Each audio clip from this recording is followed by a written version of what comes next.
Plusieurs fois ministre de l'Environnement, des Affaires étrangères, de l'Agriculture, ancien conseiller général, député et sénateur de Savoie, ancien député et commissaire européen. Il a occupé tous les postes et il a évidemment été le négociateur en chef de l'Union européenne pour le Brexit. Voici Michel Barnier.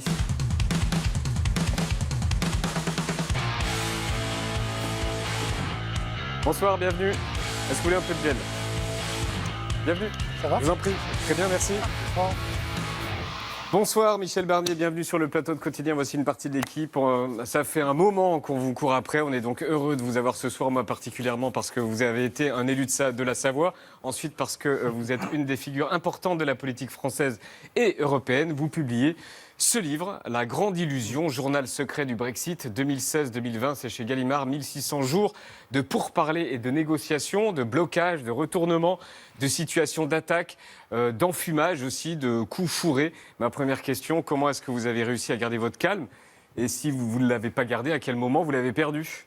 Non, je ne l'ai pas perdu, mais je l'ai gardé parce que je suis savoyard. Ah oui, Hey. Il y a des Savoyards D'ailleurs, Yann qui Barthès, le perdent. Vous avez oublié de dire une chose importante pour ce département que vous connaissez bien, cette région, c'est que dans ma vie publique, j'ai passé quand même 10 ans de ma vie organisé avec Jean-Claude Killy des Jeux Olympiques. Oui, voilà. c'est d'Albertville. Et que je ne suis pas sorti de ces 10 années comme j'y étais rentré. J'ai appris un certain nombre de choses qui m'ont été utiles après. Et notamment le fait que des citoyens dans une entreprise, dans une collectivité, dans un pays, ils ont envie d'être fiers, ils ont envie de s'améliorer personnellement en participant à une réussite collective. C'est ce qui s'est passé pour les Jeux d'Albertville. Mais même quand on est seul, je sais pas, chez soi ou je sais pas quoi, quand on a passé une journée de négociation qui s'est mal passée, on peut craquer, on peut mettre le poing sur la table. Fatigué, on a des doutes. Quand Theresa May, à 3 reprises, a échoué à faire adopter l'accord qu'elle avait signé avec nous par sa propre majorité à la Chambre des communes, j'ai eu des doutes. Oui, on vous a vu perdre patience plusieurs fois.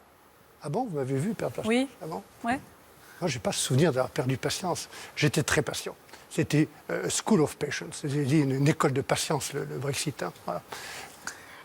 I'm not hearing any whistling, just the clock ticking. Est-ce que vous pouvez traduire et nous dire pourquoi cette phrase est importante pour vous? Oui, parce que ça, c'est Boris Johnson, qui, quand il est ministre des Affaires étrangères, ose dire qu'ils aillent se faire voir avec le budget qu'on leur demandait. On leur demandait simplement de payer à 28, ce qu'on avait décidé à 28. Comment il dit qu'ils aillent se faire voir? En quels termes? Go whistle. Go whistle. Ça, c'est the whistle. Go whistle. Et moi, je lui réponds dans une conférence de presse, I'm not hearing any whistling, je n'entends personne siffler, just a clock ticking, juste une montre qui tourne. Et le temps passait. Et tous les jours, je rappelais ça. Donc, tous les jours, je rappelais que la montre tournait. Voilà.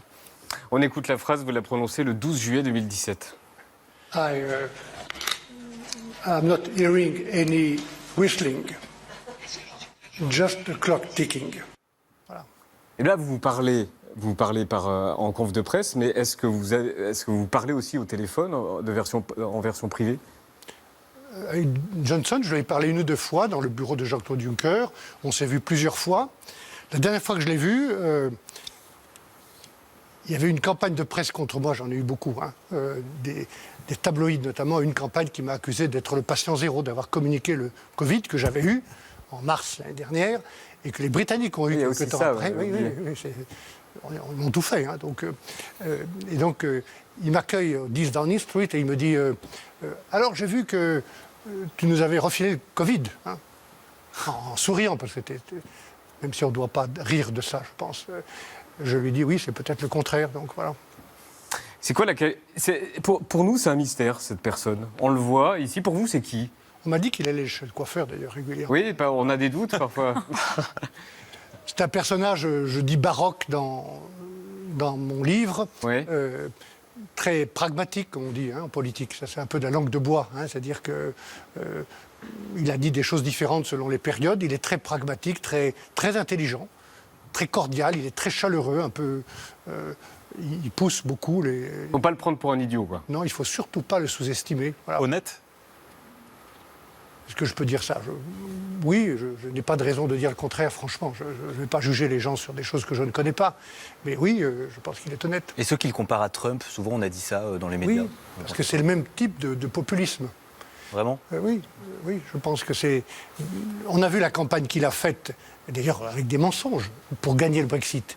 Il se baladait avec un bus rouge, Je mets cette photo dans le livre où il disait on va récupérer 350 millions de livres chaque semaine pour les mettre dans le service de santé pour les Britanniques. C'est un mensonge. Et quand je reçois Farage, un autre populiste, je lui dis Nigel Farage, cette photo-là, elle est pas vraie. C'est pas vrai ce que vous écrivez sur le bus. Et il me répond ah oui, j'avais dit à Boris qu'il ne fallait pas le faire, il ne fallait pas dire ça. Attends, voilà. Oui. Et il l'a dit. Donc cette campagne a été une campagne de mensonges, de démagogie, mais elle s'est appuyée sur une vraie colère sociale, une vraie angoisse sociale dans les régions pauvres du Royaume-Uni. Et ce qui s'est passé là-bas ressemble à ce qui se passe chez nous, c'est-à-dire le sentiment d'être abandonné, de ne pas être protégé par l'Europe, par le gouvernement, de ne pas avoir de services publics, plus d'avenir, plus d'usines. Et je dis simplement qu'il faut faire attention, parce que moi j'ai géré pendant 4 ans un événement improbable qui s'est produit. Et il y a des choses improbables qui peuvent se produire chez nous. Il faut faire attention, sauf que ça arrive. Exactement, ça peut arriver. Donc, la faute à qui? La faute à... Qu'est-ce qu'on peut reprocher à l'Europe? On peut lui reprocher d'être arrogante, d'avoir une bureaucratie quelquefois arrogante. Et vous savez, Yann Barthès, quand les bureaucrates prennent le pouvoir à Bruxelles comme à Paris, c'est qu'on leur a laissé le pouvoir. Que les hommes aux bureaucrates. Oui, donc il faut que les hommes politiques assument et dirigent. Il y a eu des erreurs beaucoup plus profondes. Moi, je suis libéral, je suis un homme politique libéral, mais je ne suis pas favorable à ce qu'on a appelé l'ultralibéralisme, qui a consisté à déréguler, à laisser les banquiers faire ce qu'ils voulaient. On a vu la crise, des produits toxiques, des bonus insensés, des services financiers qui se mettent à leur propre service, plutôt que d'être au service des gens, de l'entreprise, des artisans, des industriels. Donc ça, c'est une erreur profonde d'une Europe trop libérale, qui a dérégulé. Et quand la crise est arrivée, la crise financière, on était désarmés. Voilà. Est-ce qu'on peut lui reprocher aussi de ne pas être assez présente à nos yeux, d'être trop loin? Ou de ne pas savoir expliquer qu'elle est prête. Ouais. Parce qu'on est très près, la politique agricole commune. Pourquoi on ne le sait pas? Demain, on a plein de réalités près de chez nous, comme on disait, de l'Union européenne, mais on ne sait pas l'expliquer. Puis parfois, elle est trop tatillonne, rentre trop dans les détails. Sentiment que Bruxelles s'occupe trop, ça m'a été dit par des Britanniques, trop des choses de la vie quotidienne. Peut-être pas assez des grandes choses, des grands enjeux et trop des petits. Hein. On va marquer une pause musicale. On continue la discussion tout à l'heure. Quotidien, ce sera avec une des figures importantes de la politique française et européenne, Michel Barnier. C'est quoi la qualité principale que doit avoir un bon négociateur?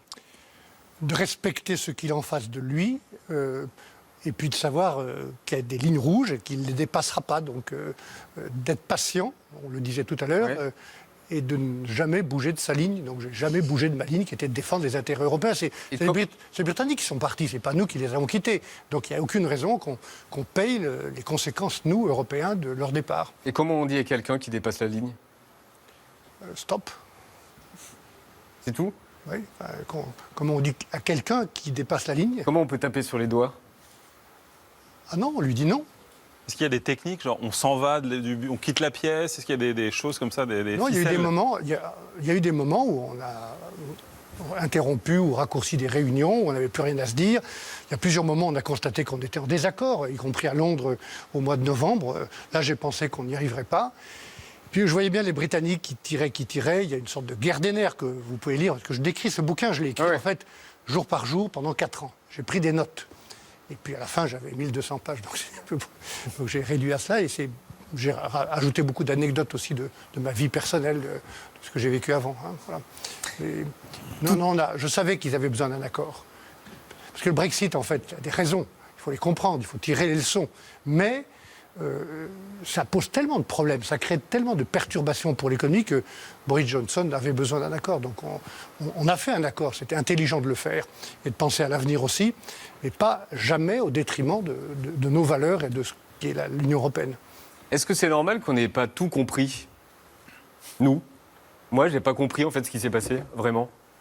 Pendant la négociation? Ouais, pendant les Parce que négociations. c'est très compliqué. Il y a un dessin de Plantu que j'ai mis dans ce bouquin. C'est pas dommage, je regrette de ne pas le savoir en fait. C'est pour ça que j'ai fait ce bouquin.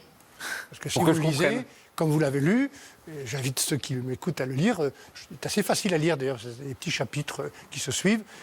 J'espère qu'on comprend mieux cette négociation et pourquoi. Oui, on comprend mieux, mais est-ce que c'est normal que pendant les négociations, je ne comprenais pas?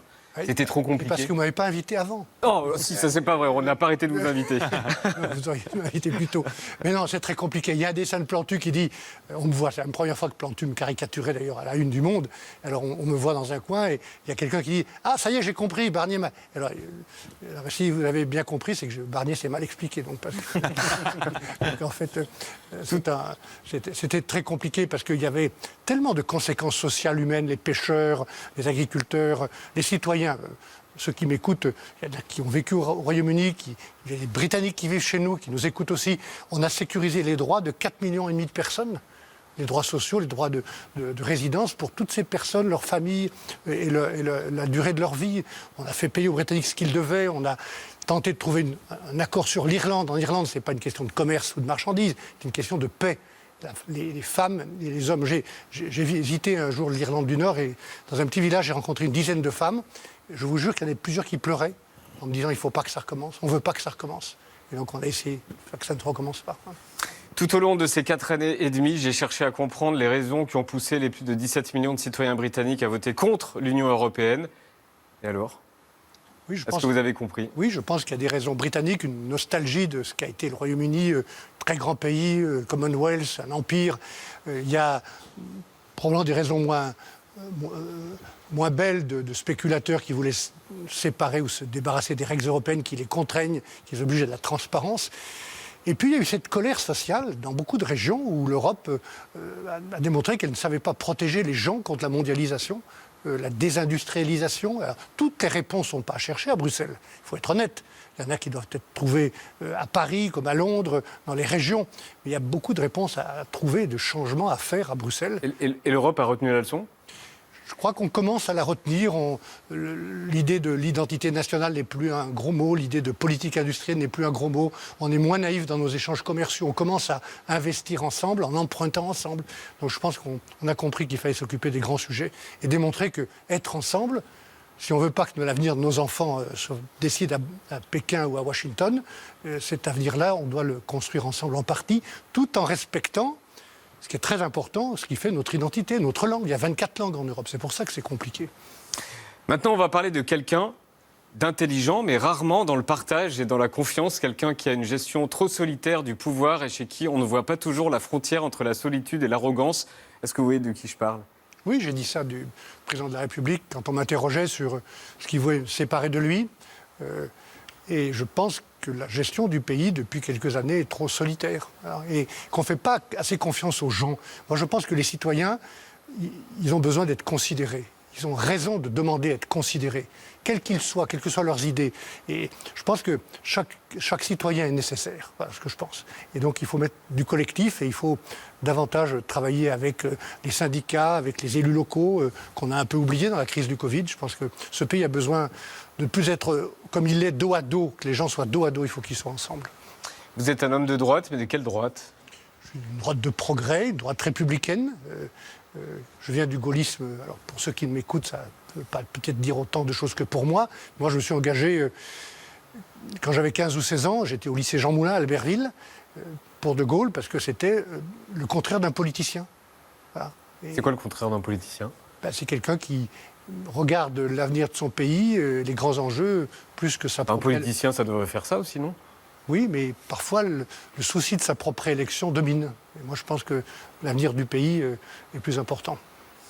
Chez nous, à droite, il y a Éric Ciotti, il y a Guillaume Pelletier, il y a Nadine Morano, mais toutes ces figures qui partagent presque tout avec le Rassemblement national. Et ils sont dans votre famille, au LR ? Oui, mais ce n'est pas vrai qu'ils partagent tout, parce que beaucoup de ceux-là... Pas mal quand même. Pas mal quand D'autres même. sont opposés dans la circonscription. Éric Ciotti, par exemple, il a le Front National en face de lui. Mais je peux vous dire que les batailles sont très dures contre eux pour les battre. Le Front National veut les battre. Éric Ciotti, il a dit ce qui différencie les Républicains du Rassemblement national, c'est globalement la capacité à gouverner. Globalement, a-t-il dit. Et moi, je pense que en tout cas, c'est pas ce que je pense. Voilà, si vous m'interrogez moi, je ne vais pas me déterminer par rapport à tel ou tel.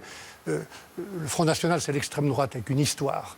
Et ce n'est ni mon histoire, ni mes valeurs. Voilà ce que je peux vous dire. Mais vous ne sentez pas seul dans le parti ? Et moi, je ne ferai jamais aucun compromis. Il n'y aura jamais de complaisance, ni de faiblesse à l'égard des thèses d'extrême droite. Voilà. Mais maintenant, il y a une Est-ce autre qu'il y en a chose que je trop veux dans dire, votre parti qui font des compromis avec le Rassemblement national ? Non, il n'y a pas de compromis. Il n'y a pas de compromis, c'est le sens des débats difficiles qu'on a eus ces temps derniers. En revanche, il faut écouter les gens. Notre devoir d'homme politique, de droite ou de gauche ou du centre, c'est d'écouter les angoisses, les préoccupations, les demandes des gens. Et ça, c'est très important. Hein. D'ailleurs, comment vous analysez ce qui se passe aujourd'hui, justement, ce que vous disiez, la séparation, le glissement vers la droite, l'extrême droite, le niveau de haine, le niveau de la violence, les débats? Est-ce que vous qui connaissez les pays, nos voisins, ça se passe comme ça aussi? Oui, il y a des mouvements populistes. Chez nos voisins aussi, en Belgique, en Allemagne, en Italie, en Espagne? En Allemagne, moins qu'ailleurs, mais en Italie, encore que le mouvement d'extrême droite est maintenant au gouvernement, avec le Premier ministre. Vous avez un mouvement populiste en Belgique, aux Pays-Bas, vous avez des mouvements nationalistes au Royaume-Uni. Et donc, ces mouvements-là, qui disent des choses simples, caricaturales, qui utilisent les peurs des gens. Utilisent les peurs. Donc moi, je pense qu'il faut répondre aux peurs autrement, en ayant une parole publique qui soit respectée. J'ai toujours dans ma vie politique pensé qu'il fallait être digne et dire ce qu'on va faire et respecter les gens. Et est-ce qu'on peut dire que la droite qui n'est pas la vôtre, qui est la droite populiste, est en train de dominer l'Europe? Oui, mais il n'y a pas de fatalité. Yann Barthès, il n'y a pas de fatalité. Il y a que de la fatalité si on est fataliste. Un homme politique, il ne peut pas être fataliste. On doit changer ce qui doit être changé, je vous ai dit, à Bruxelles, à Paris, répondre aux vraies questions liées à l'immigration, à l'autorité de l'État, à l'éducation. On doit respecter les gens et répondre aux questions. Hein. J'ai une dernière question. Il n'y a pas que l'extrême droite qui peut répondre aux questions, et je pense même que même s'ils traitent des problèmes, les réponses qu'ils apportent ne sont pas les bonnes. Qu'est-ce que vous avez ou qu'est-ce qui vous manque pour vous lancer dans l'aventure de la présidentielle? Non, je vais participer à ce débat, en toute hypothèse, mais au moment où vous me posez cette question, les Français ont des angoisses, des souffrances, notamment les jeunes, liées au Covid et bien avant. Il faut d'abord penser à ça et à eux. Deuxièmement, nous avons des élections régionales et départementales. Ce n'est pas de la politique politicienne, c'est la gestion des lycées, des collèges, de l'action sociale, des transports scolaires. Donc c'est des choses très importantes pour la vie des gens. Donc il faut aller voter aux élections régionales et départementales. Et puis dans ma famille, comme on l'a dit, il y a beaucoup de divisions, il y a beaucoup d'ambition. Donc si je peux être utile, et moi j'ai envie d'être utile. Ça veut dire quoi être utile? Puisque vous êtes nombreux à dire ça, hein. Je veux participer au débat, je veux être utile. Oui, vous en avez Concrètement, pour vous, ça veut dire quoi? Oui, j'ai envie d'être utile à mon pays. Tant que j'ai de l'énergie, tant que je garde la même capacité de m'enthousiasmer ou de m'indigner que lorsque j'avais 22 ans, que j'ai été pour la première fois par des citoyens en Savoie, j'ai envie de participer au débat. Alors, comment... Être utile, ça peut être candidat à l'élection présidentielle? Ça peut l'être, mais le moment n'est pas de privilégier une démarche individuelle, personnelle. Les gens en ont ras-le-bol des querelles, et ras-le-bol aussi des hommes politiques qui se parlent entre eux. Franchement, il faut qu'on parle aux gens. Et donc, je n'ai pas envie de participer à des débats de querelles personnelles et d'ambitions personnelles. Et donc, mon parti est en difficulté, il est en convalescence.